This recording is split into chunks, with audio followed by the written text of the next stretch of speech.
including talking about the many facets of immigration policy, how it's affecting people and communities and businesses, what reforms and solutions to concerns and problems are possible. We'll be joined by a number of guests over the next hour and 45 minutes, including some people who've been on the front lines of what's happening. And Nick, our first guest, is in studio with us right now. Yeah, and I think that's great that you brought that up, Steve, because what we always want to do with these is be as solutions-oriented as we can be. And that's why it's so important to have these conversations, right, and to listen. But you mentioned, yes, we are lucky to have John Cohen with us as our first guest. Has decades and decades of experience in law enforcement, Homeland Security, spending a lot of his time addressing narcotics trafficking and other criminal activity at our southern border. Also have to mention he was a former senior official at the Department of Homeland Security, and he also led the intelligence office as well as overseeing a number of border security and immigration enforcement. We were talking off air about what you were doing with folks who overstayed their visas. You also have experience here in Arizona working under the Napolitano administration. John, we could go on and on about your experience. You're joining us here from D.C. You happen to be in town, so lucky for us that you're with us. Let's just get right into it, though. I want to ask you, obviously you have decades and decades of experience. How do you view what's happening now through the lens of all of your experience? How has it changed over the years? Yeah, in some ways it's changed, in some ways it hasn't, right? I mean, when you look at immigration enforcement, not talking about border security, not talking about narcotics trafficking, but purely immigration enforcement, we have in the past had to look at that issue through this lens from a law enforcement perspective. First, you have limited resources, right? And if you devote all of your resources to going after people who may be here in an undocumented and unauthorized status, including people who have maybe lived here for decades, who work, who pay taxes, who contribute to the economy, who contribute to society, then you're not going to have resources to go after other violent crime issues and other issues that may be more pressing from a law enforcement community. So what we've always had to do, you know, whether it is the work I did in California or the work I did here in Arizona or the work I've done nationally, is find the balance. If we're going to use resources to go after those who may be here in an undocumented or unauthorized status, we prioritize those who are violent criminals. We prioritize those who are national security threats. We figure out ways to minimize any potential public safety issues that come from immigration. It's not the job of law enforcement to solve our immigration issue. We've got, you know, our immigration system has to be updated and revamped.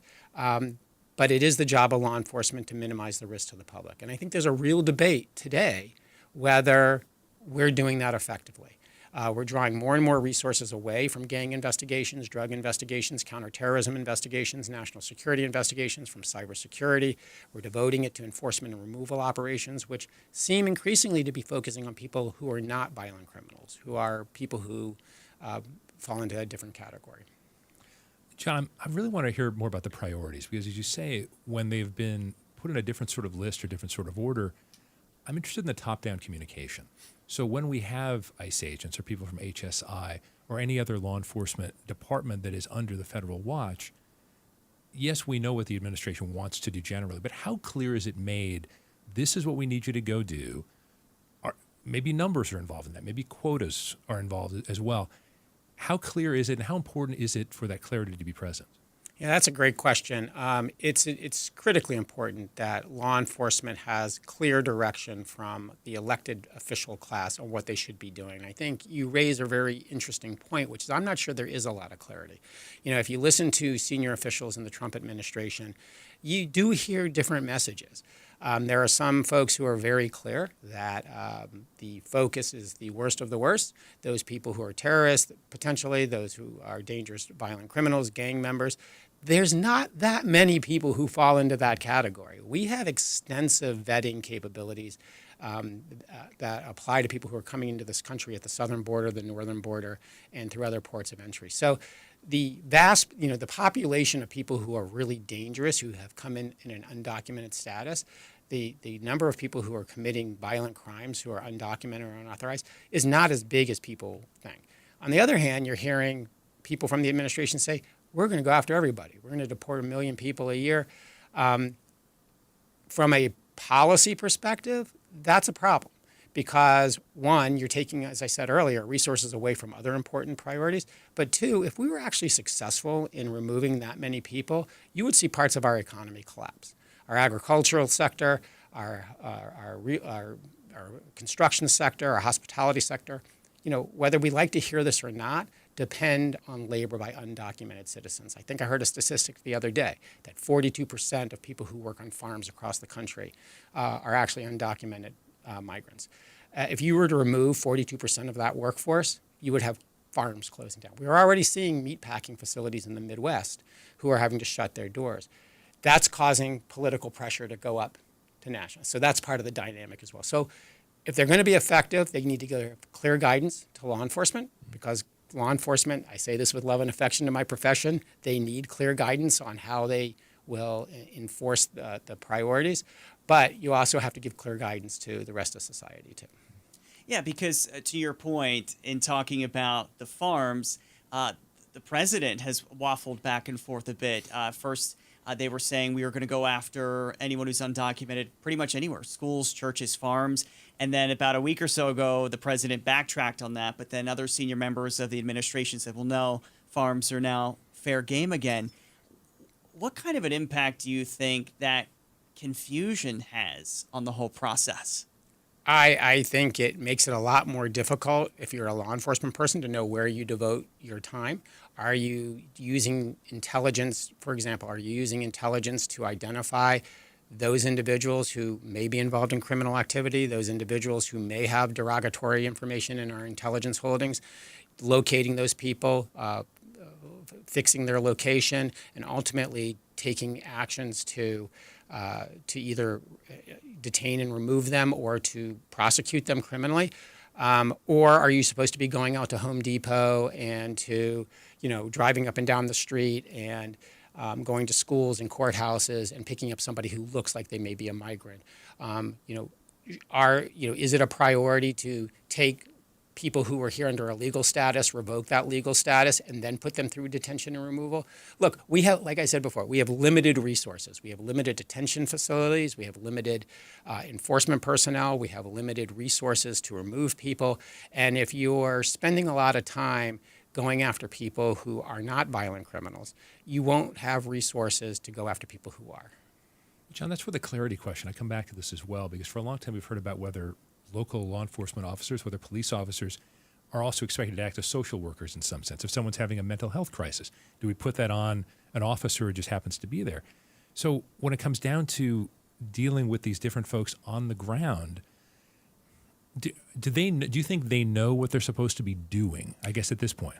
I would say, and I'll probably get in trouble for this, but there is no area that has been more mischaracterized in the immigration debate than what you're asking about.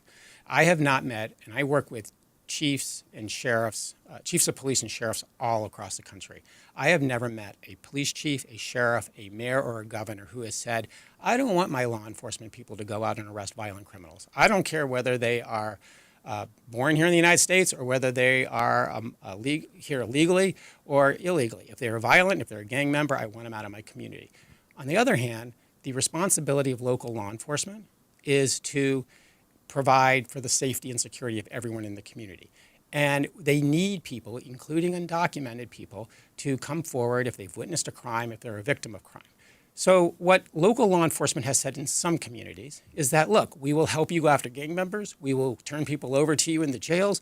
We will help you go after national security threats. But we are not going to aggressively support enforcement of civil immigration laws going after nonviolent offenders, because that will undermine our ability to work with the community to address crime and disorder in our community. So that's not the message you're hearing in the political debate, right? You're either hearing people construe it as, oh, law enforcement is being overly muscular and is enforcing federal immigration laws, which, by the way, state and locals don't have the authority to do unless it's under certain circumstances. Or you hear terms sanctuary cities. We're going to protect illegal migrants at the expense of public safety. And neither one of those is true. John, we just touched the surface, right? Just the very beginning. But John Cohen, ABC News consultant, former Homeland Security official, thank you for some of your time this morning on this special program. Thanks. Great to be here with you. Really insightful. Thank you. With Nick Saletti, I'm Steve Goldstein. Right back with our ABC15 KTAR news special, Immigration in Arizona Today. We talked to a couple of reporters who've been covering immigration on the ground. The IRS finally caught up with Louie. I hadn't paid my taxes in 8 years. I owed the IRS a lot of money. Louie was in deep trouble. We're going to take your house, put a lien on your bank account, garnish your pay. They don't care. They're going to take your paycheck. Louis found out about Optima Tax Relief, the leading.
For fire prevention, Eric Williams says fireworks, especially illegal ones, can pose a big risk to people, property, and pets. Unfortunately, With fireworks being sold in so many retail locations through our community, there's a common misunderstanding that all fireworks are allowed. It's critical that our residents understand the difference between legal and illegal fireworks. Anything that shoots into the air or explodes is a no-go. Sparklers and spinners are okay. Make sure you use fireworks in water for a full day before putting them in your trash can. Early morning rollover crash in Apache Junction, leaving a boy dead, a girl hurt. Police tell us it happened before 5 a.m. on North Hackmore Road. The boy, who they describe as a juvenile, said to have been driving. The girl was a passenger. She was taken to the hospital in stable condition. Let's get back to the Valley Chevy Dealers Traffic Center now and check in with John Roller. All right, roadways looking very good as far as the main lines are concerned, Bill, and only a couple of surface street crashes in the board. One in Queen Creek in the Southeast Valley. This is at State Route 24 right near Signal Butte Road. And then in the Northwest Valley, Sun City Grand, look for a crash there, Grand Avenue and Sunrise Boulevard. Traffic is brought to you by Red Mountain Weight Loss. Get real testosterone from real doctors now at Red Mountain. Boost your energy, your focus, and your sex drive. If you have low T, start for free this month only at redmountainweightloss.com. John Roller, KTAR News. Mostly sunny, 104 this afternoon. Clear tonight, 77. Sunshine tomorrow, high of 106. Sunny and 98 right now in Goodyear. Weather is brought to you by Howard Aaron Plumbing. With a replace or repair, call Howard Aaron Plumbing. I'm Bill O'Neill on Arizona's news station, KTAR News. A KTAR News and ABC15 special. Immigration in Arizona today. And thanks for sticking with us for this special with ABC 15's Nick Saletti. I'm Steve Goldstein. So much happening on the ground and in our communities when it comes to immigration in Arizona. We're going to turn now to a couple of reporters who've been covering it. ABC 15 reporter Ben Brown and KTAR reporter Ballon Oberstolz. Yeah, Ben, I want to start with you. Obviously, we work together. We're friends. We're colleagues. I've gotten to see a lot of your reporting up close over the past month or so. Really just tremendous job of what you've been doing. I mean, just to highlight a little bit, you were one of the only reporters out front of the courthouse that day, probably about a month ago, right? When those folks had their court hearings canceled and then were detained by ICE. You also went to the detention center in Eloy when Congresswoman Yasmin Ansari was down there as well. Talk to us a little bit. You have so many political contacts as well.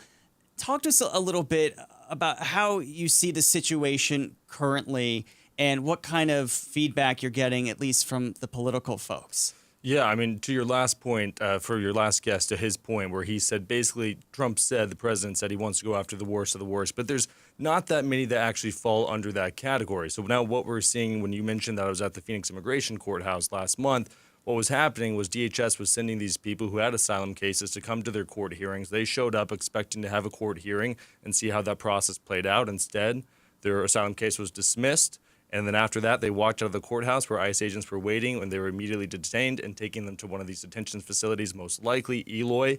And that's what we're seeing. We're seeing that a lot. I've reported on several different people who've had that exact situation happen to them. A couple months ago, I reported someone who had parole status, and parole was canceled by the Trump administration. So they arrested him while he was doing his job outside of Walmart doing a DoorDash delivery. He was ultimately deported after being taken to Eloy. We saw that after I followed up with some families who were at that Phoenix Immigration Court hearing who were detained. I followed up with them. They were also deported. And just most recently, about last week, a week and a half ago, I actually spoke with a woman from Guatemala who was also told to do a routine ICE check-in because she had an asylum case pending as well. She showed up with her 18-month-old child who's an American citizen. They were both detained. They were ultimately deported to Guatemala. And now in this case, I'll say, which was rare, the immigration attorney was sent a notice from ICE saying, you know what, we did make a mistake. How would you like us to send her back to the United States? Because she had to stay in order to stay here from the Ninth Circuit Court of Appeals. So it's kind of what we're seeing now is not so much going after the criminals, more so going after anyone who came across unlawfully or through a parole program. And Ballon, among the many things you've been covering is the ICE-related protests. So what are some of the biggest examples of things that you've either felt like people were confused or scared, or what was at the core of some of these protests that really stood out to you? Yeah, we've seen the community come out, obviously, on the No King's Day protest, which was about a lot of issues, but of course, many people were out there because of immigration enforcement. But more recently than that, we have seen the Phoenix City Council consider a citizen petition that was put forward by a local group, Put Air in Action, where, among several demands, they were asking that the city does not work with ICE and does not give any funds to federal immigration authorities for this enforcement. And when I was speaking of the community who had shared this petition, there was just a high level of concern coming from people who knew they might not be the target of raids, but who said that they either know somebody who they believe could be, or they were afraid of being targeted because of the way they look. As you asked about confusion, and quite frankly, I think that's what a lot of people are feeling. When Mayor Gallego talked about this petition before voting it down, she said that she thinks it brings up some levels of misinformation, kind of saying that maybe these concerns are a little bit out of proportion. But from the community level, they're very real concerns and fears. You know, Isabel Garcia with Put Air in Action told me she feels like there's a disconnect because these are real stories she's hearing from the community. So I think that there's been a scattering of ICE enforcement throughout the valley. We see it pop up on Instagram stories of saying they're at this intersection, and it's causing some confusion and fear in the community for sure.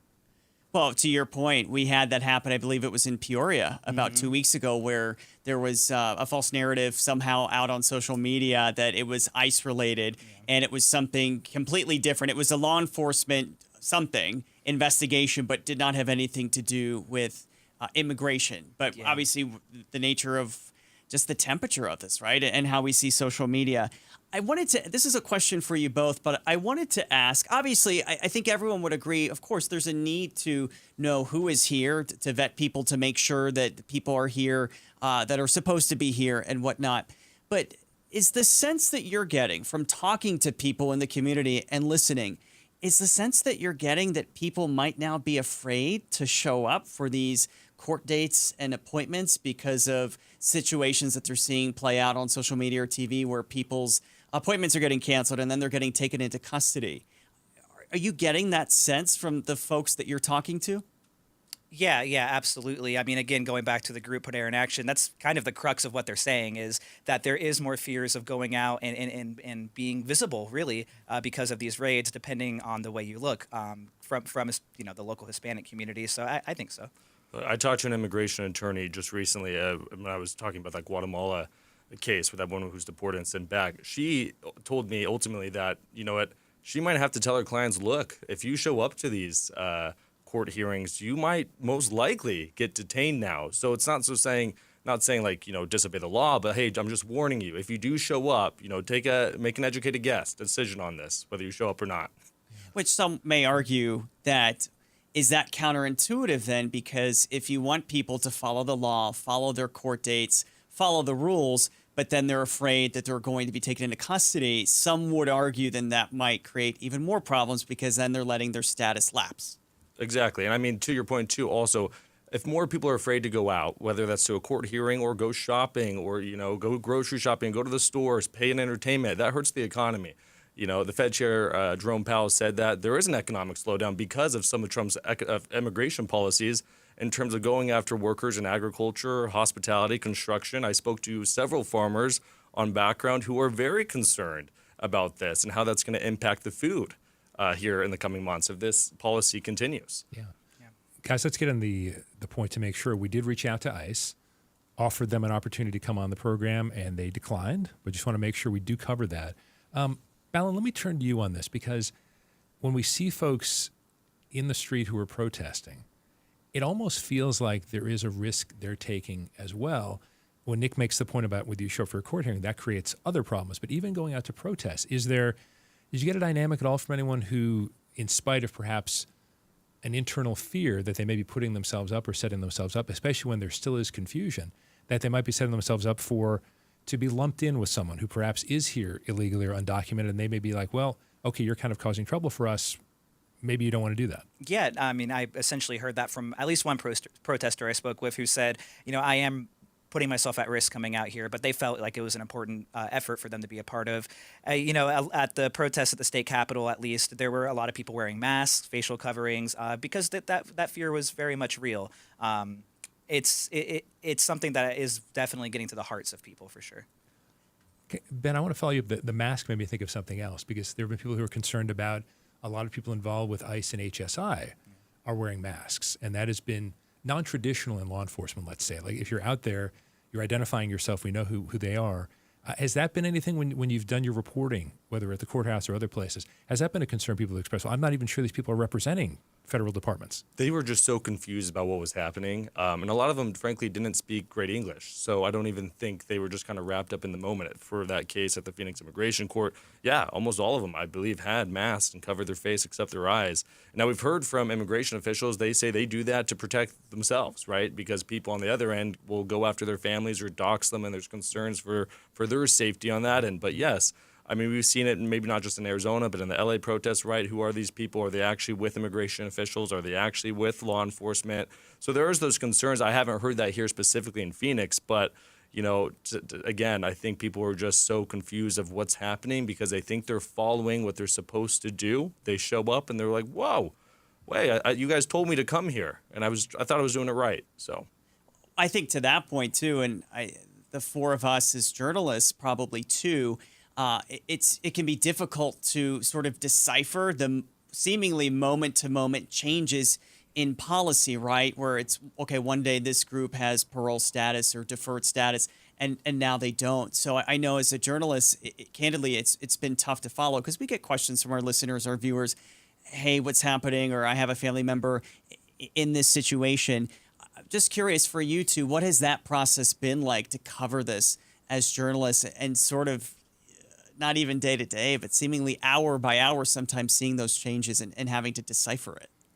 I think it can be a manner of not relying on traditional definitions sometimes and really just thinking about what you're actually hearing from the community and comparing that with what you can piece together from social media and those other sources. Even looking at the definition of criminal immigration, we've seen that sort of used as, well, crossing the border is criminal, therefore everybody who has immigrated in that way is illegal. But we've also seen it used in the context of, no, we're talking about people who crossed and then committed crimes. And I personally feel like we see that used in both ways, and that can make it hard to follow too. Yeah, I interviewed Border Guard Tom Homan in D.C., and we asked some questions pressing him on, hey, if you're deporting children who are American citizens along with their family, how does that work? How does the department, the administration justify that? And their answer is that we're giving them the choice. We're not deporting American citizens. We're asking the family, the mother, hey, do you want your kid to go with you or not? And that's up to them. But, I mean, if you had a child, right, an 18-month-old, you'd probably say, come with me and not leave them. Who knows where they end up? So that's also an interesting element of this whole thing and how they're justifying who's getting deported and who's not. But also, it's what it seems like, to your point, it's day-to-day, right? Humanitarian paroles ended, CB1 app ended, CHNV parole ended. So a lot of these people came across on these parole programs, thought they were here legally. They still had a year. Relief for Venezuelans. Venezuelans, exactly. Yep. And so they thought they had maybe another year on that parole when they came over under Biden, and that's ended. So a lot of them don't even know they're here technically unlawfully now. So yeah, we're a minute till break, guys. So this will be a brief one. Bal, let me start with you, though, to follow up on what Nick was asking. And just to let people know how you guys are great journalists and you're actually doing a lot of work on this. This isn't just like chasing the next fire engine, trying to figure out what's going on. How challenging is that to find the right sources and the right people who are going to give you the proper answers on this? I would say very challenging. And, just speaking about the job generally, of course, you run into that issue all the time. But, like I said, with my previous answer, when it gets to the point where what could be a singular definition we could all operate from becomes muddled, it does make it difficult. And again, I emphasize part of that is relying on the community and at least sharing their concerns, And Ben, very briefly on that. Yeah, I mean, just doing your due diligence, right? When we do these stories, we want to vet because a lot of this is a polarizing subject, as abortion, immigration, gun rights, all of those lumped in, very polarizing. So when we do these stories, we got to vet and make sure, hey, we hear the concerns, right? People tell us we want the criminals to get out of here, and the other side is like, well, I don't think criminals are actually being the ones supported. So following the facts and seeing what's actually happening. That's ABC15 reporter Ben Brown. Also here is KTAR News reporter Balin Overstos with Nick Saletti. I'm Steve Goldstein. Right back with our ABC15 KTAR News special, Immigration in Arizona today. Gleason Roofing. Jim Sharp with the reasons you should choose Gleason Roofing. They're a GAF Master Elite contractor. Only 2% of roofing companies get that award for the highest standards. Family-owned Gleason Roofing's been in the Valley for over 25 years and has a BBB A+ rating. And Gleason Roofing did my roof professionally, honestly, and without shortcuts. Visit GleasonRoofing.com to schedule your no-obligation roof audit today. Gleason Roofing. There's a reason people choose Gleason. With all the school supplies your child will need over the years, it can be easy to overlook the most important one of all, money, which is a good reason to open an AZ529 education savings plan. Whether you invest $15 or $150 a month, your money grows tax-free. By the time your little one is ready.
Goldstein for this ABC15 KTAR News Special Immigration in Arizona Today.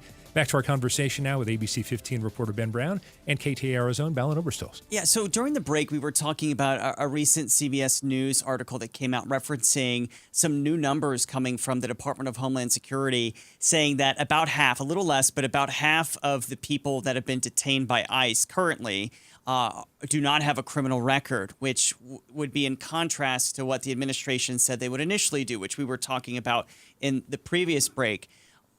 What I want to ask you guys is, in the polling that we've seen, at least in the ABC poll, the president still has a majority, a slim majority, but a majority, albeit, of support overall for what he's doing when it comes to the border, when it comes to immigration. However, we see those numbers wane when it comes to when you ask people about separating families or when you ask about deporting someone who doesn't have a criminal background. But on the ground, listening to people, what's your sense for where people are when it comes to favoring this and not favoring something else? Yeah, I mean, I know personally, I've talked to a lot of people on the ground all across the valley when we do these reports, and people tell me that they voted for President Donald Trump for his immigration policies, but they really did think that he was going to go after the criminals, the worst of the worst. And now they see some economic impacts happening, whether they're small business owners, whether they're farmers, when he's going after people here in the interior who maybe came across in a parole program, who had a work permit, who had a social security number, no criminal convictions, are now getting lumped into this. So I think people, like you said, the polls are divided. There is a still slight majority in our ABC News poll that we saw, but other polls show that he's actually losing support for some of his immigration policies. So I think depending on how this goes forward, we saw a couple of weeks ago where Trump went back on saying, hey, halt the deportations or the ICE roundups on people on farms or agriculture or different industries like that. He pivoted course and went back saying, never mind, that's back on. So we're going to have to see how this plays up in the coming months because that is a real concern for people I've spoken to. I think it's worth mentioning, too, when you talk to people in the community who oppose these things, there's still a variety of views within that. And I definitely talk to some people who say, generally, I don't oppose increased immigration enforcement, but they didn't like essentially how it was being done. They didn't like the fact that Congress hadn't associated this with bills, and a lot of this was coming from the president directly too. So I've heard support for the overall initiative, but not the way we're seeing it be played out. So that's interesting because anecdotally, I think when we look at a lot of things that have changed in our society over the years, it almost always takes personal experience to some extent for people to really think about the depth of these issues. And I think immigration probably fits in that as well. But let me ask you both, based on the reporting you've done, is there a feeling that, because I know this from doing debates last fall and last summer, people really equate border security and immigration. And yes, there is that Venn diagram. But Ben, let me start with you. Is there a feeling that now we're starting to talk more about immigration because of interior enforcement and a little bit less maybe about border security specifically? I completely agree. You know, I've talked to sheriffs at the border who say there's really not a lot to do at the border because there's virtually no crossings anymore. So it really has shifted towards the interior and who's already here, who's been here 10 plus years, right? And that shift is really, we're seeing it here with these different ICE raids across the valley at different local shops, at the Phoenix Immigration Court. So that is a big shift that we're seeing. And I think that's what people have to ask themselves, right? Whether you support Donald Trump or you didn't support Donald Trump, and whether you support his immigration policies or not, what we try to do as reporters is give you the facts. Here's what's happening on the ground is that we're seeing people who had parole programs, people who had work permits, people who had social security numbers, people who had no prior convictions are actually getting lumped in. And now whether you support that or not, that's up to the listener to decide, right? But we're just trying to give the facts about who's actually getting caught up in this immigration policy. Yeah, I mean, completely concur. I was going to ask, let's dive a little deeper into the politics of this. So, Ben, you mentioned this. One of the main issues, if not the main issue from the 2024 campaign, was immigration, right? And you mentioned it. A lot of people voted for President Trump because of his stance on immigration and the situation we had seen at the border. I've been to the border. I've lost count how many times over the past couple years. We had Title 42. We've had so many things happening there over the past couple years. It's been hard to keep track of, frankly. But what I think is interesting now is, I mean, at the end of the day, so much goes back to politics, right? So I think Democrats are now seeing themselves have to pivot a little bit, right, to follow what the demand is from voters. But I think Democrats, it seems, are taking different stances on this. So if you just look at Senator Kelly and Senator Gallego, for instance, co-sponsored the Lake and Riley Act, which was a bipartisan piece of legislation. But what are you guys seeing? Yeah, I mean, I can speak more to Ruben Gallego's side of things because that's what I've heard from. And yeah, we've seen him sort of adjust more into that down the middle, trying to maybe court some of the I don't want to say favor, but just appeal to the side where Trump is coming from versus the base, you know, and the people who got him elected. Even yesterday, it's a different issue, but with the issues we've seen escalating in the Middle East, you know, we had him on, and he said some Democrats are being hypocrites. So we do see him departing a little bit from some of the other people on the left. Yeah, we did that special in D.C. a few weeks ago for Trump's 100th day in office, I interviewed both Senator Gallego and Senator Kelly. I asked Senator Gallego, you know, in the last 100 days, has Trump done anything that you like? And he did single out his border policies, not separating families. I'll say that he was specific on that. He likes that he strengthened the border and kind of reinforced border security with Border Patrol agents. He was completely against separating families, but he did like some of the things that Trump was doing in terms of immigration and border security. Senator Kelly, on the other hand, I asked him the same question. He said he can't think of anything at the moment that he likes that President Trump has done. So there is a divide there. We see it with Congresswoman Yasmin Ansari. She went to Eloy, the detention center. She kind of highlighted some current concerns that we've been hearing from detainees who are in that facility.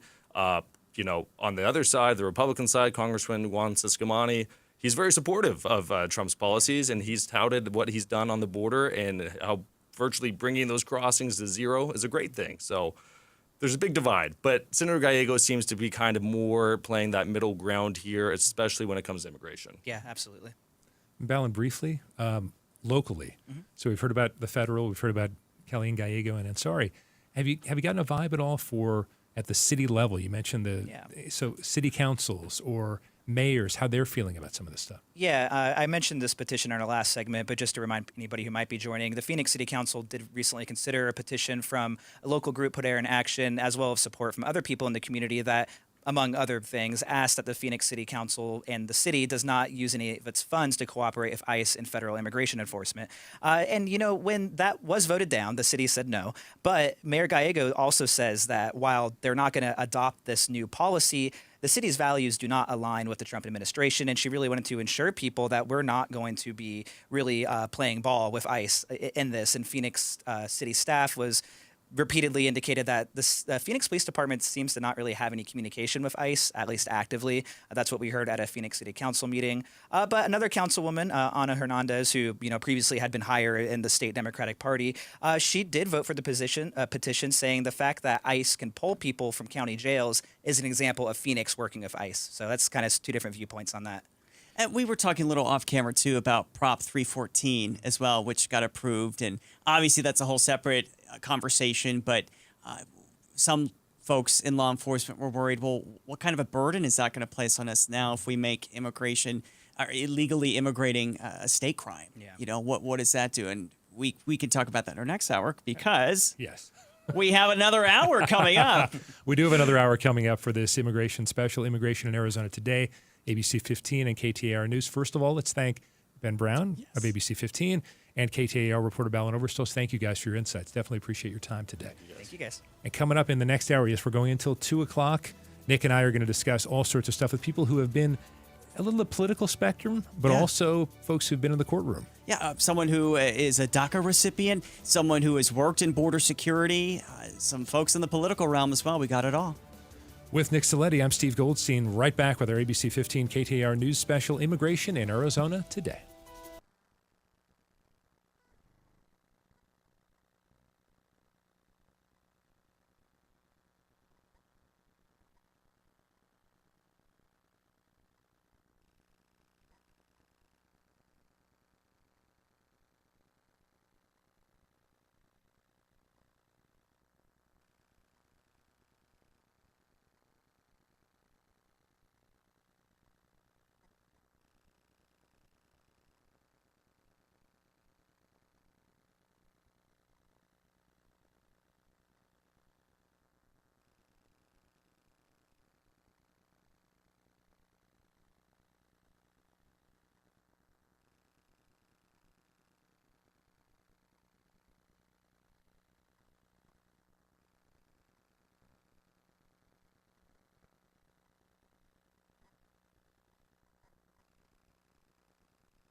Arizona's news station, KTAR News, 92.3 FM.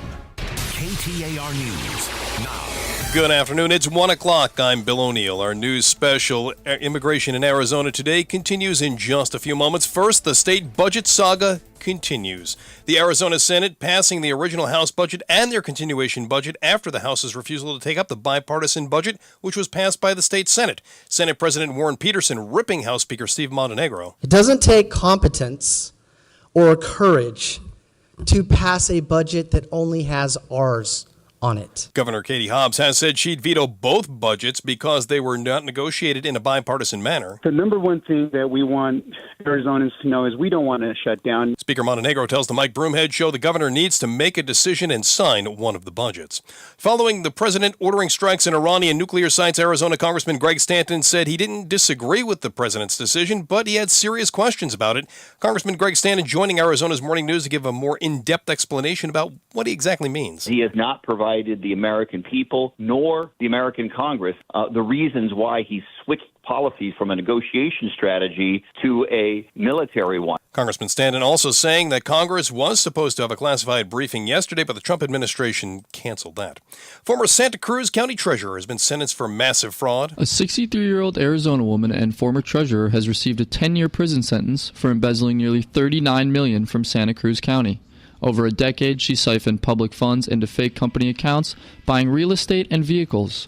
Her actions crippled local schools and fire districts, with only $5 million recovered so far. However, county officials expect to recover anywhere from $10 to $12 million through asset forfeiture. Patrick Ugolini, KTAR News. Autonomous helicopters now being test flown in Mesa Gateway Airport. Honeywell Aerospace partnering with Near Earth Autonomy to develop the technology for self-flying military helicopters. Dr. Sapan Shah says there were 2 safety pilots on board. However, in the actual mission, none of the pilots were actively flying the aircraft. It was the autonomy that was completely controlling the aircraft. Now, he explains the goal is to reduce the number of personnel on board during flights to reduce risk and allow crew to focus on logistics for their mission.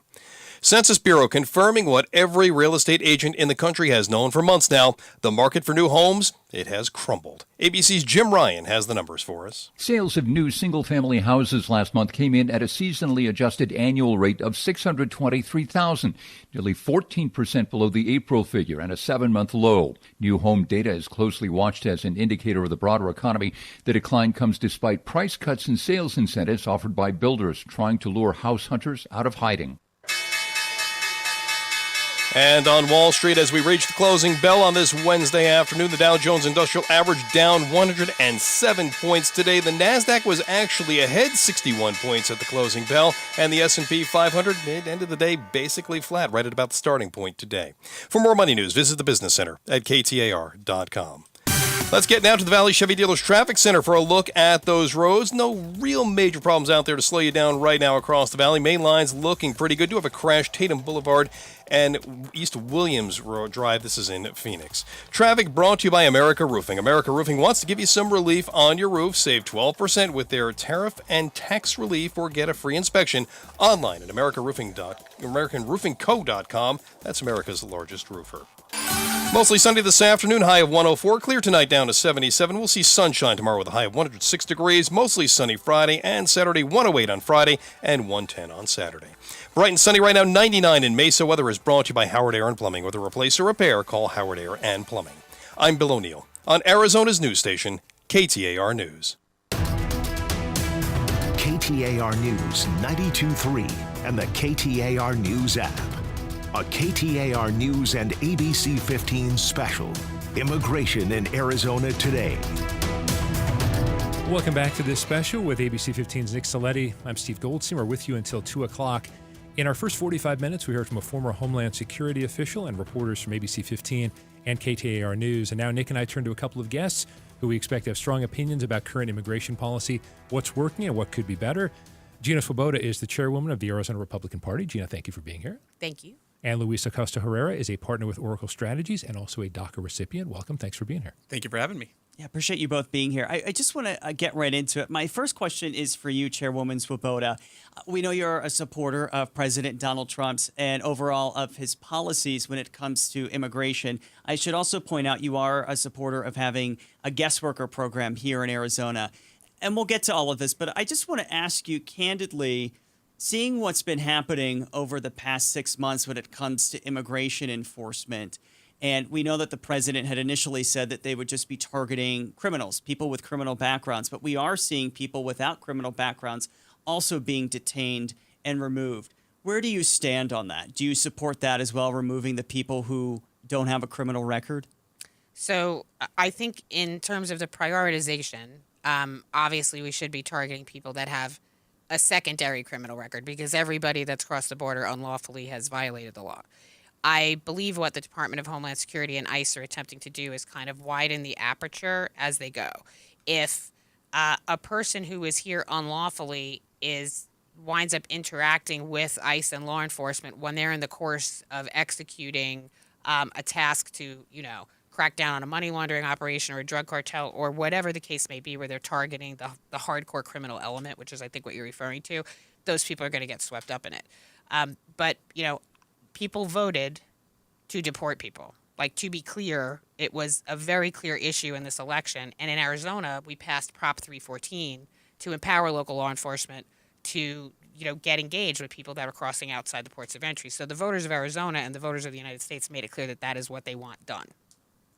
Luis, let me ask you about that. So I think that's interesting, Gina's perspective. So do you believe that? There are some who would say that President Trump was elected to keep more people out and make sure that border security was better. Do you think the deportation was an equal part of that? It's a really interesting question. And I tend to agree with Gina. I think that the president was elected in order to deport people, right? I think that was something that folks that maybe aren't as close to the issue just wanted to see done, especially in a state that's a border state like Arizona. I think the difference, though, is back to Gina's point. The emphasis should have been or should be on people that have committed these violent crimes in our communities, not the men who are standing outside Home Depot or the moms that are taking their kids to school or the people that are showing up to court to do it the right way, right? That's the difference. And I think now you see people like Joe Rogan or Theo Vaughn, the big podcasters who are saying, hey, we wanted to deport the criminals. We didn't want to deport, people that are a part of our fabric of our community. Well, Luis, a quick follow-up, though. If folks, though, are here and are undocumented, it's from a legal standpoint, Homeland Security can do that. Though. I think that it doesn't. I guess in some ways, to many people, maybe many of our listeners, it doesn't look humane, but it is legal to do, right? Well, people that are here undocumented, I think when this is something that I actually learned over the course of these last few months is being here undocumented, coming here illegally is the same as it's a misdemeanor, right? And so it's the same as somebody jaywalking on the street, right? All right, I came here illegally, and now I have DACA protections, but you're telling me that you're going to deport me, and it's going to be because I essentially, have a misdemeanor, and I could have jaywalked, right? What is that? Yeah, and we'll get more into, of course, your personal experience in a moment, but I wanted to ask another question to Chairwoman Swoboda. We've looked at recent polling when it comes to immigration, and some of it's mixed, but overall, we've actually still seen a majority of people support President Trump overall on what he's doing when it comes to immigration. I believe ABC News came out with a poll. I believe it was 51%. Yep. So a slim majority, but a majority, albeit. But what we also see is that those approval numbers go down when it comes to separating families and when it comes to targeting people who don't have the criminal background that we've talked about. As someone who is the chair of the state GOP, is there a concern about expending a certain amount of political capital on this, or do you not see it as an issue right now? So, to your point, there will be a political capital price to be paid. However, President Trump is in part focused on Americans that are making, let's say, between $15 and $25 an hour. Okay, that community is crushed by illegal labor. So we have to address that. That's part of why large blocks of the community that voted for him, that are lawful immigrants, that are seeing impacts in their community, that's still an issue. So it's going to be worth whatever price is paid because that's what he promised to do, and that's what the American people want done. And there is a wide swath of American citizen labor that is just frankly being crushed, and those people need to be able to make a living. So, if people get picked up off, I saw a news coverage of a job site raid, and I don't know if the employer hadn't done something proper or why they were targeted, but like everybody on the site. So there was nobody on the construction site that was there lawfully. Well, there are low-skilled laborers that are citizens that don't have the opportunity to have those jobs. Perhaps the wages then need to rise. Then the counterbalance to that, and Luis and I were talking about this, is what's going to happen with inflation in that case. So unless and until we can get the work visas, get everyone who's here lawfully permitted to work, okay, in those areas where we don't have labor, but everybody's going to have to go back and touch back, if you will, and then come back in. If we can do a parallel track and have people start their background checks here, have the employer pay the fine, whatever that takes, but you're still, even after you do that, they must go and then come back. That's what the American people are demanding, and that's what the president's going to do. Well, I have to say that, with all due respect, Gina, I have yet to meet a U.S. citizen or a DACA recipient like myself who wants to work in 120-degree heat building houses in the state of Arizona or wants to be on the border in Yuma picking lettuce off the fields, right? These are low-skilled jobs that I think very few, I won't say no, but very few American citizens are actually willing to do for the sense that they pay. And so when we're sending immigration enforcement to those fields to pick off people that are picking lettuce or to these job sites where they're building these houses in 120-degree heat, I mean, it's not impacting anybody that I think, or it's not being a use of a good service towards our community because these jobs that would be available, nobody wants to do. Roofing is a job that Americans want to do. So I'm from Queens, and I was in a union back in the day, and I'm married to a man that used to be a jackhammer operator in Local 29. So when you're working in the Lincoln Tunnel or the Holland Tunnel, and it's like about 140 degrees, and there's tar dripping on you, and you're chipping, that is hard labor, and Americans do that, and they're union jobs, and they're good jobs, back on the East Coast. We're obviously in a right-to-work state. We have to give the chance for an American to have the job, like we were talking about the H-1B visa, which is, another thing. That's legal, skilled immigration, and there is a problem because it's being abused, in my opinion. Americans are not getting the shot at those jobs. So I think the overarching feeling of the American people and what we saw expressed in this election was we need to reset. We need to get violent criminals out. Then we need to have a conversation about what we're doing with the lawful visa process because Americans are not getting a shot at the job. And absolutely, Luis, if you open these jobs to Americans, one of two things is going to happen. Either the wage will go up and people will take it, and then there'll be an impact to inflation, so that's a price, or the wage will not get high enough to get Americans, in which case, supply and demand, the wage will go back down, and then you'll have, the visa worker to take the job. Because I agree with you. There might be positions that people won't take, but you have to give it a shot for the American people to get those jobs first. No, Luis, I promise the next segment you'll get a chance to respond to that. We have less than a minute, though. Gene, the political science thing comes back to me. It's like a 30-second answer. I apologize. But I'm thinking about Wall Street Republicans versus Main Street Republicans, which I've heard forever. You sound like someone with the guest worker program. That sounds like a practical approach to knowing who's in the country, and maybe they could go back to, if they're from Mexico or somewhere else, they can go back to the country and then come back and we know that they're here. Why doesn't that pick up more traction? Jeff Flake, when he was in the Senate, brought that up. That seems like a pragmatic, practical thing. Is that a lot of folks not in border states deciding what we're going to do as a country? Is that interior Main Street versus Wall Street Republican? What's going on there? I'm sorry, short answer, though. There's a lot of that.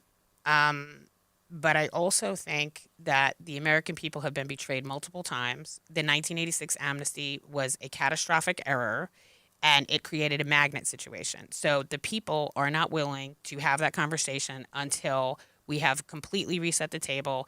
Everyone that's here unlawfully has left and come back, whatever the process is, and the border's completely under control. Then we can start to have a conversation about a practical solution, but we have to get there first. Okay, Luis, we'll get your answer on that after the break. That's Gina Swoboda, chairwoman of the Arizona Republican Party. Also here is Luis Acosta Herrera, a partner with Oracle Strategies, also a DACA recipient.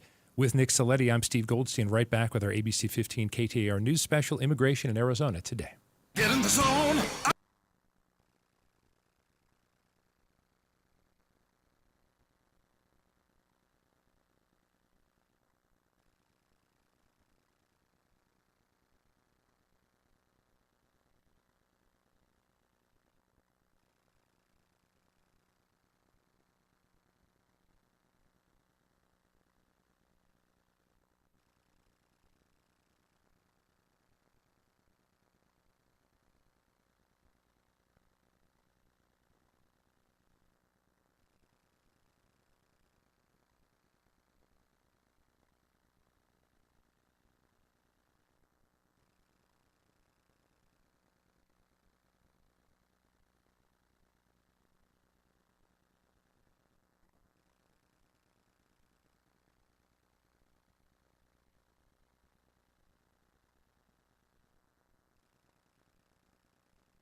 KTAR News and ABC 15 Special, Immigration in Arizona Today.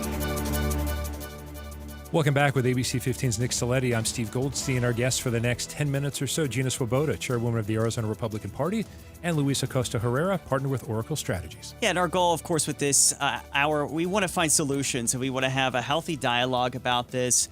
Obviously, all of our guests come with a breadth of experience and a lot of input that we all want to hear and listen to. I do want to mention real quick, we did reach out to ICE for them to be a part of this. They weren't able to join us today, but I did just want to mention that we did reach out to them. Luis, I want to go to you, though. I want to give you a chance to respond to what Gina was saying in the past segment here, talking about the guest worker program and whatnot.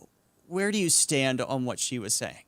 Yeah, I think overall immigration is a very complicated issue, and we have to figure out different vehicles by which people can come here legally in order to contribute to this country. Obviously we have an issue to deal with the people that are already here, but there are people that don't want to become a citizen, don't want to become a resident, just want to come here to work and then go back to their home country. And so different paths for different people, I think, makes a lot of sense.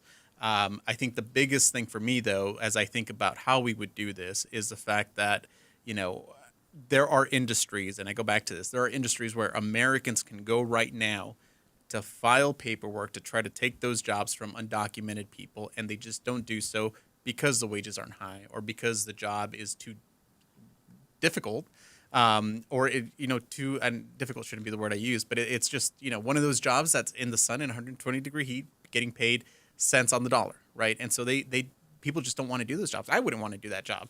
And so that's a situation where I think, this labor from a different country could really come in and fulfill it.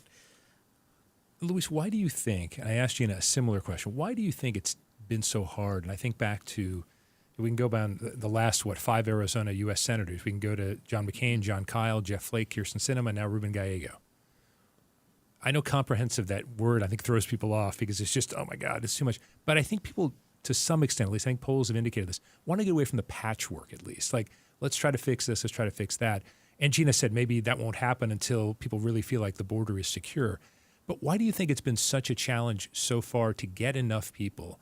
Because when, again, the Gang of Eight looked like there might be, and when President George W. Bush was in office, it looked like there was momentum for this, and then it stopped. What's stopping it from happening? And do you have any reason to think that might change in the next year to 2 to 4 years? Yeah, I'll give you my opinion. I think that it doesn't get done because it's an issue that people love to mobilize for their electorate every election cycle, Democrats and Republicans. As somebody who works in this industry, who's worked for both Democrats and Republicans, I can tell you that when the issue comes up and when they're in their primaries or in their generals against in a competitive district, the issue comes up and they love to just play on it. And so there's no, I'll say, there's no backbone in some of these politicians to get something done. Gina, do you agree with that? Yeah, I think there's a problem with political will, and I think the base of the Republican Party has been betrayed, and I use that word advisedly. And I've mentioned that before. The Eric Cantor Dave Brat primary was a direct result of an attempt to pass amnesty after the Tea Party. That is not what those guys got the House to do. So now we're at a point where people don't trust them when they say, to your point, comprehensive or omnibus. So yes, so and that is why I believe that President Trump is the only one who can do this, and I believe that we can get there. We are a hopeful people in this country, and he wants to bring us into this golden age. And to do that, we're going to have to work together and figure it out. But it's going to have to start, because you saw that the other day. You were mentioning that earlier, right? Where we said, okay, we're going to take a pause on this kind of raid and focus on this. And there was an immediate reaction. And you know, it's like the immune system of the base, like, it's like, boom, that, you know, and shuts it down. So for us to get there, it's going to have to be made clear that we're keeping our word. And our word was, everybody's got to go. Everybody's got to go touch home base. If you can come back on a visa and we can clear you and there's a chance for an American to get a job, don't take the job, great. But if not, it's not going to happen. Yeah, I would just ask you, we have a couple minutes left in this segment. Obviously, living here in Arizona, we know how important immigration is and the border. I was just recently in Yuma. I lived and worked in Yuma for 2 years as well as a reporter. In a perfect world, which I know we don't live in a perfect world, but for purposes of being solutions-based here in this conversation, what would you like to see change in the next 5 years, in the next 10 years? I'll jump in here and I'll say that I think it would be critical for a group of Republicans and Democrats to grow a spine and to do it. But on paper, I'd love to see some level of comprehensive immigration reform.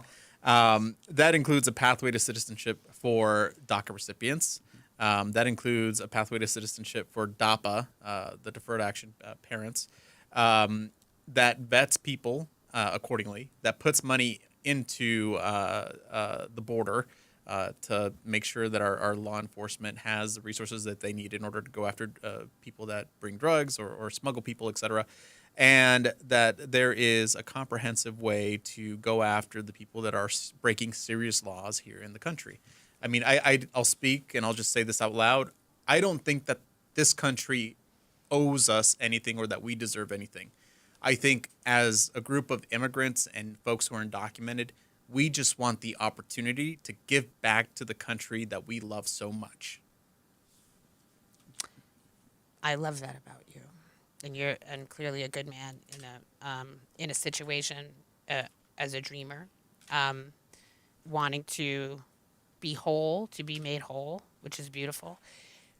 American children have dreams too, and American parents have dreams for them to be able to have a position. And anything that is perceived as rewarding the behavior is going to be a no-go at this point in time where we are right now. Because, again, it is a magnet.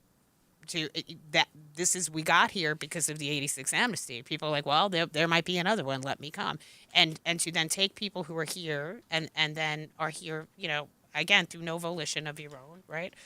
Were brought here. That was a crime. When someone's parent commits a crime, they get separated from their parent. Like we were talking about this with the ICE raids, right?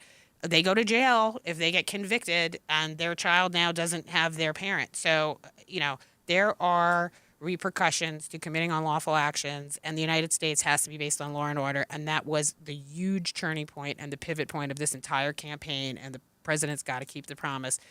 Hopefully the American promise, which is, I think, what you're talking about, Luis, which we want to be a shining city on a hill and be a beacon and bring people here. That can only happen if we do it lawfully. And it is complex, and it will take comprehension, and it will take the spine. Luis, do you as a DACA recipient feel under even more of a spotlight than you did before with the Obama administration and even the Biden administration? Do you feel like even though you've accomplished a lot in this country, and as Gina said, was not of your own volition, do you feel like because there's more aggressiveness right now, for good reason, voters voted for most of that, do you feel less safe than you did before? Yes, absolutely. I mean, I think, I'll just speak very candidly. If I get a text message or if I see on social media that there's a raid on 43rd Avenue McDowell or up in Peoria like there was that other day that turned out not to be a raid, I will actively avoid it.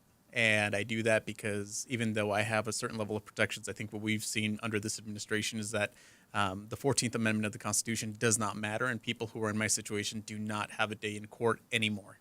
We will get picked up, and in less than 2-3 hours, we will be on a plane to, God knows where. Yeah, I know we have about 30 seconds left, but I want to thank you both for being with us. Arizona GOP Chairwoman Gina Swoboda and Elisa Costa Herrera, who is a DACA recipient and a partner at Oracle Strategies, a former campaign manager, we should point out, too, for Mike Bloomberg. I want to thank you both for, I know obviously didn't agree on everything. That's okay. I think that is such a representation of where America is on all of this. There's some things you agree on, some you don't. I appreciate that this was a civilized conversation, though, where everyone can make sure their voice is heard. Yeah, thank you both very much. Thank you. Thank you. For Nick Saletti, I'm Steve Goldstein. Right back with our ABC15 KTAR News Special, Immigration in Arizona Today, as we hear two other perspectives. Stay with us.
Immigration in Arizona today continues in just a couple of moments. First, We have to pass bipartisan budgets. Arizona Senate President Warren Peterson frustrated with House Speaker Steve Montenegro for not working in a bipartisan manner to pass a budget before a government could shut down on June 30th. Today, the Senate passed both budgets the Arizona House sent over, while the House refuses to vote on the bipartisan budget that has been passed by the Senate, at least so far. 17 Arizona students have returned home after their trip to Israel ended in evacuation amid Israel's war with Iran. Those students, along with 2 chaperones, did leave Israel on a cruise ship bound for Cyprus after their planned flight home was canceled due to security concerns. U.S. Senators Mark Kelly and Ruben Gallego helped facilitate their return, but say their work isn't done until all Arizonans stuck in Israel are back on American soil. A boy is dead. A girl hurt after an early morning crash in Apache Junction. Police there tell us the rollover happened before 5 a.m. on North Hackmore Road. They say the boy was driving. The girl was a passenger. She was taken to the hospital. At last check, she was in stable condition. Eyes on Education. Well, last night, the Gilbert Unified School District approving a new policy requiring K through 8 students put away their cell phones for the full school day, including breaks and lunch. Rebecca Gow with Stand for Children, an education advocacy group. She explains having access to social media and phones at school can actually be harmful. The rise of this instant communication, particularly communication that adults can't see, can end up having really harmful effects in school. High school students can still use phones during breaks, between classes, and lunch as well. Let's head off now to the Valley Chevy Dealers Traffic Center for a look at those roads. And so far, not a lot to slow you down out there this afternoon. Things are moving along pretty nicely. Do have a report of a brush fire. This is at 40th Street and Montgomery Road in Phoenix. That could slow you down in that area if you're there at this time. Traffic is brought to you by Day and Night Air Conditioning, Heating, and Plumbing. Turn that old AC in for a new one with cash for clunkers, $3,000 off a brand new AC unit. Full details at dayandnightair.com.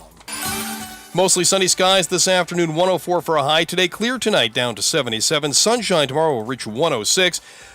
Friday and Saturday, 108 and 110. Sunny right now, 99 in Goodyear. Weather is brought to you by Howard Air and Plumbing. Whether replace or repair, call Howard Air and Plumbing. I'm Bill O'Neill on Arizona's news station, KTAR News. A KTAR News and ABC15 special. Immigration in Arizona today. Welcome back with ABC15's Nick Saletti. I'm Steve Goldstein. This is the ABC15 KTAR News special, Immigration in Arizona today. We have 2 more guests we're excited to tell you about. Immigration attorney Margarita Silva, who's practiced law for 30 years. Her areas of focus are deportation defense and family immigration, as well as criminal defense. She also serves on the board of the Florence Immigrant and Refugee Rights Project. Margarita, welcome. Thank you for being here. Thank you for having me. I'm excited to be here. And also with us is Justin Harris. He is vice chair of the Border Security Alliance, an organization advocating for policies that secure the border and combat human trafficking, drug smuggling, and other criminal actions along the border. He has served in law enforcement for 30 years. Justin, welcome. Thank you for being here. Thank you for having me. Yeah, we appreciate you both. 2 Arizona natives, I should point out as well. Marguerite, I want to start with you, though. You have decades of experience as an attorney. Sometimes it seems day to day, moment by moment, there have just been so many changes to the immigration process. People who have different levels of status and protection have seen it go away. What are you hearing on the ground from your clients as you try to navigate this new landscape? Well, yes, thanks for asking that question.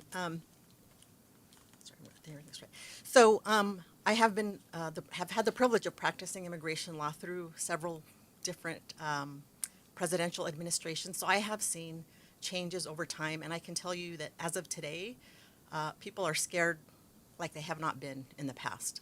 And it is a little bit frustrating, and I know we're going to get into that a little bit more, but people are scared, and it's difficult to deal with. Scared to the point where they're not wanting to go to court dates, where they're not wanting to follow through with the process, or dive deeper into that fear. Sure, yeah, and it's all of the above. So there's always been a policy of law enforcement and this is just a general policy, not just immigration. It's with all law enforcement where there's a general policy. You don't go into someone's home, of course, without a warrant. You stay away from other courtrooms. You stay away from churches. You stay away from hospitals.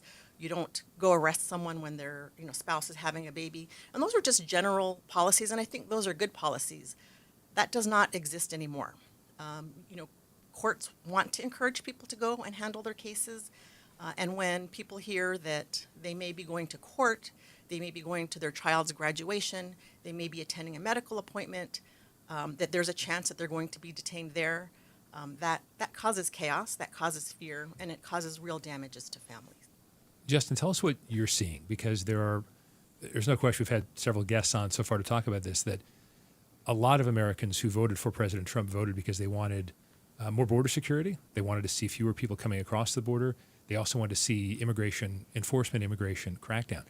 Can you give me an idea of what you're seeing right now in terms of is that effective, and is that what we're seeing? Because there are other people who are expressing concerns, like what I'm seeing on the border, a little bit scared of what I'm seeing in the interior enforcement aspect of it. Yeah, it's a great question, and I can tell you that Trump's policies, he ran on wanting to secure the border, basically it's a matter of national security. So what we're seeing is a stark contrast, the difference between 4 years of the Biden administration where borders were wide open, and now you have Trump that ran a campaign that we're going to shut down the border, we're going to enforce immigration laws, not Trump's policies, but immigration laws, but keep referring to as Trump policies. So if Trump's policy is enforcing the immigration laws, then I guess they're his policies, but they're immigration laws that were formed by Congress. So it's just a stark difference in the enforcement of those existing laws that are in place. And I think the damage that I think is being done in the communities is the misinformation, but more importantly, the disinformation being thrown out there on social media. And an example of that would be, we literally saw some college kids in a park dressed up in what looked like ICE outfits and bagging people's heads over to post on social media. It had nothing to do with ICE. It had nothing to do with a lawful detention or arrest. But there are people that are utilizing this to play one side of the political aisle or the other. And that's just a shame, because what we're seeing right now is there is a lot of fear. And being a Valley native and being in law enforcement in the state for over 30 years, it breaks my heart to see that people want to be that destructive and harmful intentionally to try to scare immigrants that are in this country. It's unfortunate that that's happening, but it is. Yeah, this is a question for both of you, but I'll start with you, Justin. Obviously, there is a need to make sure that the border is secure, and I think most people would agree with that. But then there's also a need to have some sort of a way for immigrants legally to come into the country. So I'll start with you, Justin, but how do you balance that of making sure the border is secure, but then also making sure that there is a healthy immigration system that's also secure? Well, I think it starts with people just following the rule of law, meaning if your first step into the country is to go through an unauthorized entry point, you've already broken the law. And that's some other information that's out there that's inaccurate, that this is a civil issue. If you come through the border, through an unauthorized entry point, you're here illegally, so your first step into this country has been illegal. It's a criminal act. So by changing the conduct of the people that want to come here through the port of entries legally, so they're identified. And that's the biggest portion of this, is if people come here legally through our port of entries, they go through a process. And yeah, it's a long and arduous process, but every country in the world has these same processes.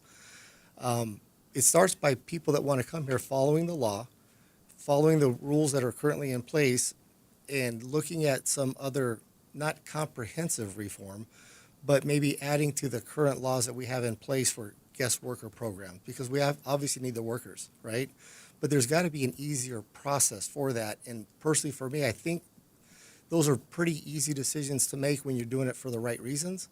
But both sides of the political spectrum, we have other people that just don't want to seem to do the right thing. They want to point blame at each other, and that's causing a lot of harm. So if they came here just legally through the port of entry, follow the processes of the law, I think that would solve a lot of the questions, because by doing it the other way, we're only helping the cartels grow at record paces through illegal ports of entry, extortion, kidnapping, illegal drug sales. They're one of the fastest growing industries in the world, but nobody's tracking it. And they're doing it through drugs, people, and other illegal activities. Yeah, I want to give you a chance to respond to that. Margarita, how do you see it? Oh, sure. Well, yes. I think we can all agree in here in this room and everywhere that we think that people should follow the rule of law. That's very important. But there's so much more nuance to it than, well, you crossed the border illegally, that's the end of it. Asylum law actually allows a person to cross into the United States anyway, and if they can elucidate a fear of return to their home country, asylum law says you have the right to stay in the United States and present your claim to someone to ask to stay in the United States for your own physical protection. That is a law no matter how you got here. And there's no limitation on that. There's no numerical limitation on that. There was a bill proposed last year to put a numerical limitation on that, and Congress chose not to pass that law at that time. Again, I think that was a political issue, but that was something that if Congress really wanted to limit, they could have done that, but they chose not to do that. Continuing with following the law, last year there was that CBP border app, CBP One app, I think that it was called, where the Biden administration tried to limit that flow of people coming across by saying, you stay outside of the United States, you download this app, you put your information in there, we're going to meter people coming in, we're going to allow you to present your claim, and people were waiting outside the United States, living on the streets for months and months and months at a time. All of those people that came through this this lawful process, that were allowed into the United States, they were inspected, they had their names, they had their pictures taken, they had their fingerprints taken. Those people that are going to court now are the ones that are showing up to court, and the Department of Homeland Security is dismissing their cases and ICE is picking them up. So how is that following the rule of law? It isn't.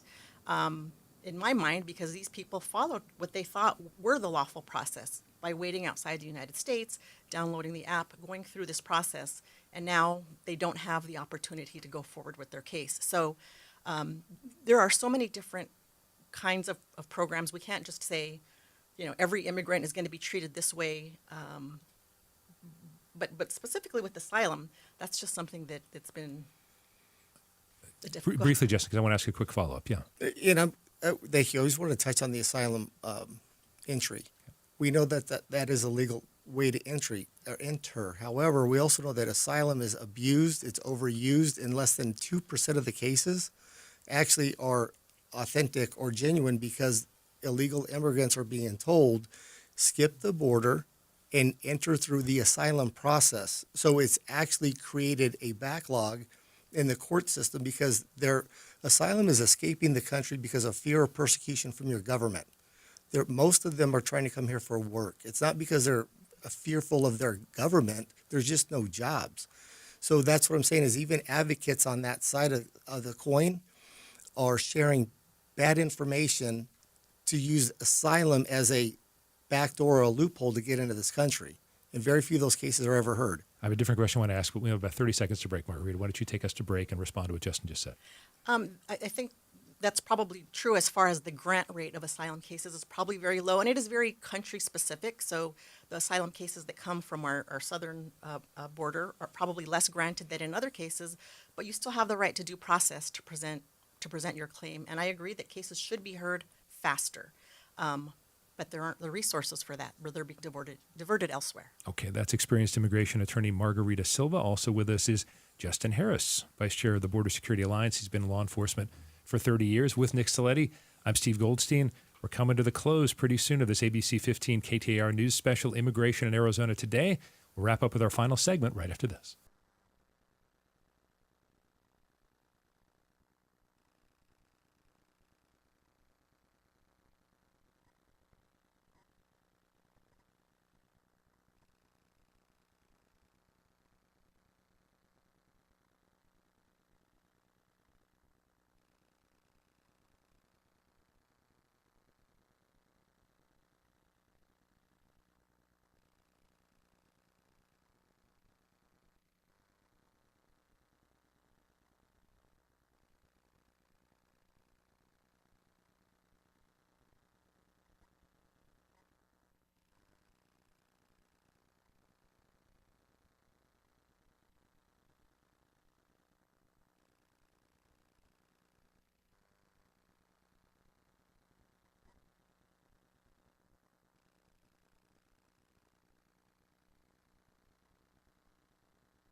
Arizona Today.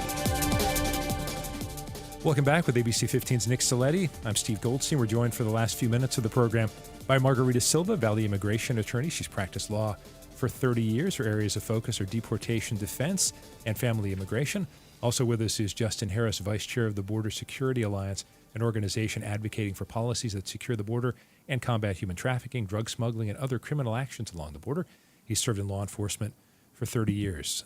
Margarita, let me ask you, one thing that Justin brought up that I find very interesting is that there are people who would certainly agree with what he's saying, that there are so many laws on the books that are not necessarily being properly enforced. How important do you think that is? Is there an aspect of just making sure that people know what the laws are, to make sure that people are, I guess, can I use an old phrase, which is sort of all singing from the same hymnal, like everyone at least agrees on like what's going on here? Is that an issue, that there are laws in the books that need to be better enforced? Sure. I mean, there are laws, and not just immigration laws anywhere. I mean, you know, Valley freeways, right? You see speeders all the time. It used to be, you know, as long as you were under 10 miles an hour, you weren't going to get stopped. And you don't see that anymore. And we're not stopping all of those people anymore. So, yeah, there are laws, including immigration laws, that could be enforced more. But it's not being done. But does that make a difference to you in terms of when Justin says these are Trump immigration policies? He's certainly been more direct and more aggressive about enforcing them. But does that put us in a tougher place to find common ground if there is that feeling of, well, just enforce the old one, or no, we need to have these new ones in as well? No, I definitely think the immigration laws need to be. The whole immigration law needs to be reformed, I believe. The current laws are very, very old. They focused on a different time in American history. They focused on different needs. And I think there could be definitely a whole overhaul focusing on not just family, but also employment-based immigration. So I think that needs to be done as well. I have a question for both of you, but Justin, I want to give you a chance to respond to what she's saying. Well, I agree with everything she's saying. I don't know if it's comprehensive reform, but maybe a few tweaks here or there. But the real issue that we got to address right away is making sure that everybody clearly understands the rules, follows the rules. This is a country built on not just laws, but the rule of law and enforcement of those laws. If we don't enforce the laws that are on the books, none of this matters. So we can talk about comprehensive reform, all kinds of change, but if the rule of law isn't being adhered to, and if those policies are not being enforced, none of it matters. And we just came out of 4 years of that, where there was a blind eye turned to a lot of people coming in through our borders, and that is a matter of national security. So as long as the rule of law is adhered to, and the people that want to come here legally understand what those rules are, and they follow those rules, I think this could be a much better process. Well, if I can respond. Absolutely, yeah. Go ahead. If I can respond to that. So, again, the law is maybe what someone says it is. And speaking of, following the rule of law, I'm not just talking about the people who came in through the CBP1 app, but let's talk about the people that were in court that had their cases dismissed. And everybody that went to court over on 7th Avenue in Van Buren, where the immigration court is, most of them had already been screened twice by an immigration official. Once when they were detained by ICE, and that agent decided, or whatever, to let them go. And if they didn't, that person then saw an immigration judge who then decided to let that person out because they were trustworthy enough to come to court on their own. So that person is following the law. They did what they were supposed to do. Again, they were screened at least once or twice already by an immigration official. They were going to court to address their issue, and now they're being detained. So as far as following the rule of law, we would all like that in a perfect world, but it's not being executed that way. Go ahead. I'd have a couple questions. And one is, detained doesn't mean deported. So they were detained. Sure. My question is, why? That's what's missing in a lot of these discussion pieces. Why were they detained at court? Nobody seems to know the answer. But people automatically equate that to being deported, and that's not true. I think there's a lot of confusion in the process, though. Is that right? Yeah, there definitely is. And most of those people that were detained at that time were detained because their cases were dismissed by the Department of Homeland Security, because once the case was dismissed and they did not have a case pending, ICE was able to pick them up. And so they didn't get their due process, to me, was the bottom line of that. And that's besides following the rule of law, we want people to have due process. We want them to have their day in court. These people did not get it. Well, if they saw an immigration agent and then an attorney and then had the case dismissed, that's two forms of checks and balances. So it sounds to me like, isn't that due process? They did not have their asylum claims heard. Right. Thank you for bringing up the word asylum. That's what I was trying to get out of her. Right. Because they probably determined, again, I'm assuming, that their cases didn't fit within the asylum requirement, so they were dismissed and detained. No, that's not why. So the judge is the one that should have that decision, or the asylum official. So ICE agents are not asylum officials. So there are asylum officials. These people did not. And again, I'm specifically speaking of the ones that came in through the CBP-1 app. They did not have a chance to have their claims heard. But you said they were in court, and in court they had their case dismissed. ICE agents aren't in court dismissing them. That's a judge. No, well, the Department of Homeland Security, which are the government attorneys, dismissed the case, knowing that the people were going to be picked up outside the courtroom. I'm a little I think confused. they dropped the case. Yes. They didn't dismiss the case. They dropped the case. Correct. The judges, you're right, can dismiss it. Right. This was the case for the With our remaining moments, I would like to. I'll start with you, Justin. You brought up a good point in the last segment, talking about the resources. You being in law enforcement, and then I also want to ask you as well, Margarita. But you being in law enforcement, where is the need? Talk to us about the resources that would really support law enforcement and really help everyone in the long run. Well, let me be very clear. In law enforcement, we have zero tolerance. We have zero ability to enforce federal law. We don't do that at all. We only enforce state and local laws. But for the folks that are coming over here, there needs to be a lot more federal judges hired to hear these immigration cases to help expedite their hearings.